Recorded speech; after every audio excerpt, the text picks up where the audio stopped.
ঝিনুক আবিরকে সঙ্গে নিয়ে আবির চট্টোপাধ্যায় সরি সোনাদা ফিরছে দীর্ঘ 4 বছর বাদে। এই গরমের ছুটিতে 15ই মে আসছেই ত্রয়ী। সপ্তডিঙ্গার গুপ্তধনের সেটে কি চলছে, অভিনেতারা কি বলছেন, সেটারই খোঁজ নিতে আজকাল .in-এর তরফে আমি শুভস্মিতা চলে এসেছি। চলুন ঘুরে দেখা যাক। 4 বছর বাদে আবার সোনাদা হয়ে ফিরছো, কিরকম অভিজ্ঞতা? 4 বছর পরে এবং চতুর্থ সোনাদার গল্প এটা। গুপ্তধন আমাদের প্রচুর ভালোবাসা দিয়েছে, ছোটরা খুব ভালোবাসে সোনাদাকে, বড়রাও দেখে ছবিটা, কাজে আমাদের দায়িত্বটাও বেশি। আর আমরা যেন এই ভালোবাসা বা যে সম্মান বা যে প্রত্যাশা তৈরি হয়েছে সেটা যেন আমরা পূরণ করতে পারি, সেটা গোটা টিমেরই উদ্দেশ্য ছিল। তো SVF মানে আমার প্রডিউসার এবং আমার ডিরেক্টর ধ্রুব, তারা সেইভাবেই তৈরি হয়েছে, হয়তো সেই কারণেই এই সময়টুকু লেগেছে পরবর্তী ছবি করতে। শুটিংয়ের সময় আমি সবসময় বলেছি যে গুপ্তধনের শুটিংটা আমার কাছে খুবই উপভোগ্য। সেটা আমার কো অ্যাক্টরদের জন্য হতে পারে, গল্পের জন্য হতে পারে, আমি যাদের সঙ্গে কাজ করছি অর্থাৎ যে ক্রু টিম থাকে তাদের জন্য হতে পারে, কিন্তু সবটাই পূর্ণতা পায় যখন ছবিটা মানুষের ভালো লাগে। আমরা চেষ্টা করেছি, আজকে শুটিংয়ের শেষ দিন, তো এবারে বাকি কাজগুলো শুরু হবে। আমরাও অধীর আগ্রহে অপেক্ষা করছি যে কবে ছবিটা রিলিজ করবে। তো এই যে আমরা দেখলাম তুমি শুটিং ভেতরে করছো, তো তার জন্য কি বন্দুক চালানো শিখেছো? না, বন্দুক চালানো শিখিনি। আমাদের অভিনেতারা, এটা একটা আমাদের খুব সৌভাগ্য যে আমরা একই জীবনে বিভিন্ন রকম মানুষ হয়ে উঠতে পারি, বিভিন্ন রকম আমাদের সুযোগ আসে আমাদের সামনে। যেরকম আজকে আমরা দেখলাম একটা শুটিং জোন, যেখানে প্রচুর মানুষ যারা শুটিং প্র্যাকটিস করেন, এখানে অনেক বাচ্চা বাচ্চা ছেলেমেয়েরাও আজকে ছিল। তো তাদের সঙ্গে আমার এটা প্রথম অভিজ্ঞতা কোনো একটা শুটিং জোনে এরকম ঢোকার, কিন্তু আমি হয়তো অভিনেতা বলে সেই সুযোগটা পেয়ে গেলাম। ভালো একটা অভিজ্ঞতা বাড়লো। আর সুন্দরবনের শুটিং কিরকম হলো? সুন্দরবনে শুটিংটা পরিকল্পনা মাফিক হয়েছে, কারণ সুন্দরবন যে জায়গাটা, সেখানে তো অনেক মানুষ নিয়ে যাতায়াত করা বা শুটিং করা সেটা খুব কষ্টসাধ্য, সহজ নয়।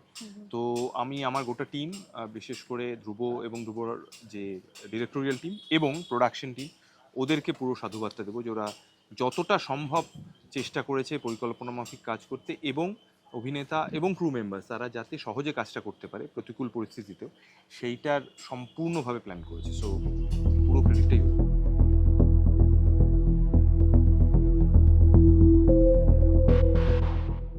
4 বছর বাদে চেনা চরিত্রে ফিরে কিরকম লাগছে? খুব ভালো লাগছে আবার সেই টিমের সঙ্গে কাজ করা। কয়েকজন টিম মেম্বার বদলে গিয়ে থাকলেও মেন টিমটা তো একই থাকে, তো তাদের সেই কেমিস্ট্রিটা যেন মনে হয় কয়েকদিন আগেই কর্ণ সুবর্ণ শুটিং শেষ হয়েছে, যদিও সেটা নয়, বছর 4-এর গ্যাপ আছে, কিন্তু ভালো লাগছে। এক্সাইটমেন্ট, মজাটা আগের মতনই। গুপ্তধন যখন তোমরা সিনেমায় খোঁজো, তো তখন এই যে চরিত্রগুলোর মধ্যে একদম একাত্ম হয়ে গিয়ে সেইটাকে ওই ছোটবেলার মতন কি মনে হয় যে আমরা সত্যি সত্যি একটা গুপ্তধন খুঁজে পেলাম? না, একদমই না, কারণ এটা একদমই একটা প্রফেশনাল অ্যাপ্রোচ। ওই এক্সাইটমেন্টটা যারা দেখছেন তাদের হওয়া উচিত, বিশেষ করে ছোটদের। আমাদের জন্য এটা অত্যন্ত কষ্টকর, কঠিন একটা কাজ, তবে তার মধ্যেই একটু মজা করে, একটু টিম বন্ডিংটা বজায় রেখে যতটা করা যায়। তবে অভিনয় করতে যেহেতু ভালো লাগে এবং কষ্টকর হলেও একটা প্যাশন তো কাজ করেই, যে অভিনয় করতে চেয়েছি সারা জীবন, আর এরকম একটা ফ্র্যাঞ্চাইজি অংশ হতে পারা, এটা তো একটা প্রিভিলেজ। তো সেই জন্যেই মন দিয়ে করতে খুব একটা অসুবিধে হয় না, যতই কষ্ট হোক। কষ্ট যে কোনো কাজই কষ্ট আছে, মানে আমরা একটা সাংঘাতিক কেউ বা সাংঘাতিক কিছু করছি এরকম মনে করার কোনো কারণ নেই। আমাদের সৌভাগ্য যে আপনারা দেখছেন, এবং আশা করি পার্ট 4টাও দেখবেন আগের মতনই। একদম। আর সুন্দরবনে তোমাদের রিসেন্টলি শুটিং হলো, তো এই গরমের মধ্যে ওখানটাতে শুটিং করার অভিজ্ঞতা কিরকম ছিল? কয়েকদিন আগে হয়েছে, অতটা গরম ছিল না, দিনের বেলা রোদ্দুরের নিচে নিশ্চয়ই লাগছিল, কিন্তু যখন সন্ধ্যের পরে শটের জন্য আমরা লঞ্চে করে বা হোটেলে ফেরার জন্য লঞ্চে করে যাচ্ছি, ওই হাওয়াটায় রীতিমতো ঠান্ডা লাগছিল। তো এক্সপিরিয়েন্স খুব ভালো। অনেক বছর পর সুন্দরবন যাওয়া হলো, ছোটবেলায় তো বেড়াতে গেছি, এখন কাজের সঙ্গে খানিকটা বেড়ানো, যদিও সেটা খুব একটা সময় পাওয়া যায়নি, কিন্তু ওইটুকুই, মানে লঞ্চে করে যাওয়া, সেই এক্সপিরিয়েন্স, অনেক অনেক কিছু মনে পড়ছিল ছোটবেলার যাওয়া নিয়ে।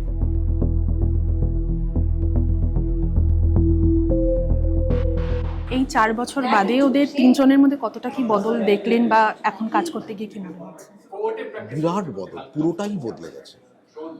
এতটাই বদলে গেছে যে আমাকে কিছু বলতেই হচ্ছে না, আমাকে কিছু বলতেই দিচ্ছে না। আচ্ছা, এতদিন ওরা সোনাদা আবির হয়ে উঠছিল, এখন বদলে গিয়ে ওরা আসলে সোনাদা আবির জন্য হয়ে গেছে। মানে আপনার খাটনি কমে গেছে? খাটনি নেই, ভয়ঙ্কর বদল, মানে এর এতটা বদল না হলেও হতো।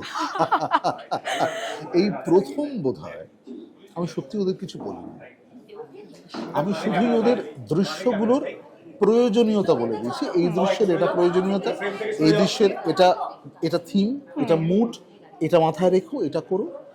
বাকিটা ওরা তৈরি করেছে, তার কারণ সোনাদা আবির ঝিনুককে আমি আর কেন বলবো? এবার তো তারা আমাকে বলবে শোনো এবার না আমরা তাহলে এটা করি। এই বদলটা যে কত আনন্দের, এই বদলটা যে প্রতিটি ক্রিয়েটর, প্রতিটি মেকার কিভাবে অপেক্ষা করে এই বদলটার জন্য, বোঝাতে পারবো না তোমাকে। এটা দারুণ দারুণ দারুণ অভিজ্ঞতা। 4 বছর বাদে ঝিনুক হয়ে ফিরে কেমন লাগছে? ঝিনুক হয়ে ফিরতে সবসময়ই ভাল লাগে। এই এরকম একটা শ্যুট যেখানে পারফরমেন্স নিয়ে কোনো চাপ নেই, কারণ আমরা হ্যাঁ হ্যাঁ হি হি করতে করতেই বেরিয়ে যাবে আমি জানি। এই টিমটা মোর লাইক ফ্যামিলি, মানে সোনাদা, আবির, ঝিনুক, এরা তিনজন তো এমনিতেও ফ্যামিলি, অফ স্ক্রিনে আর অন স্ক্রিনেও তাই। তো ন্যাচারালি এই গোটা এই মজা প্লাস চেনা টিম, সৌমিকদা, ধ্রুবদা, এত চেনা যে এরা জানে যে ওর এইখানটায় অসুবিধে আর এখানটায় জানে ওরা করেই নেবে কিছু না কিছু। তো যেখানে এই নিশ্চিন্ত হওয়া যায় এরকম মানে ভাবে, সেইখানে চাপের যখন থাকে না তখন সারাক্ষণ মজাই হয় আর কি। তো এই মজার ফ্লোরে ফিরতে ভালোই লাগে প্রত্যেকবার। এইটা তো 4 নম্বর ছবি হচ্ছে সোনাদার, তো সেখানে কি সোনাদার সঙ্গে থেকে একটু হলেও গোয়েন্দাগিরি শেখা হয়েছে? হ্যাঁ প্রচন্ড, মানে সেই গোয়েন্দাগিরি কতটা শেখা হয়েছে সেটা সোশ্যাল মিডিয়া স্টক করার সময় টের পাই আর সেই ঝিনুক সঙ্গে থেকে থেকে যা হয় আর কি। আর সুন্দরবনের শুটিং এর অভিজ্ঞতা কিরকম বলো? সুন্দরবনের শুটিং এর অভিজ্ঞতা খুবই ভালো, কারণ আমি এই শুটিং এর দৌলতে অনেক নতুন নতুন জায়গায় যাচ্ছি যেখানে আগে কখনো যাইনি। তো সুন্দরবনটাও আমার সেই লিস্টের মধ্যে পড়ে।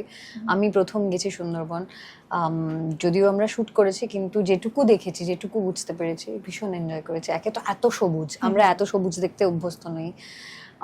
চারিদিকে জল, ওই লঞ্চে খাওয়া দাওয়া। তার দেখা কি পেয়েছো? তার না, আমরা ছবিতে তার দেখা পেয়েছি আর কি। অনেকে দেখেছে ওখানকার, তাদের ফোনে ফোনে সমস্ত ছবি আছে। অন্যান্য অনেক পাখি বিভিন্ন রকম যেগুলো আমরা নর্মালি দেখতে পাই না শহরে, সেই সব জিনিসপত্র চোখে পড়েছে আমাদের যেতে আসতে।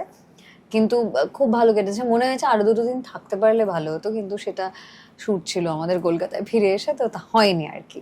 আর খুবই ভালো এক্সপিরিয়েন্স, ফার্স্ট টাইম। আশা রইল এরপর যাবো কাজ ছাড়াও। বেশ।